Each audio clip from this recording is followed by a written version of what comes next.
What is up, everybody? We're here with another video today, Casper Trader. It's my progress from growing $500 into $1 million. And as you can see, today was not the best day. Down 5% today and down like 2% after hours. It hurts. It hurts. Feels bad.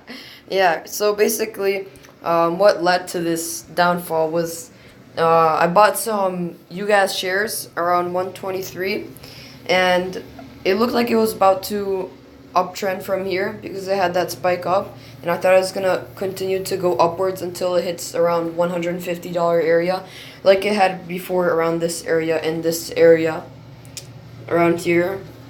And guess what? It didn't. Well, I'm gonna keep holding it. I'm gonna hold it till tomorrow for sure.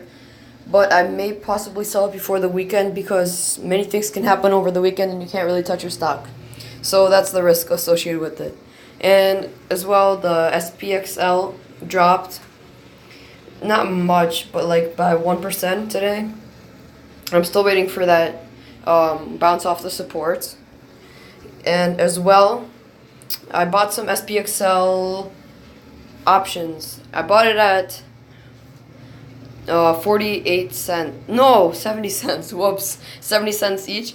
And now it's at 48 cents. So I lost around 30%, just $44.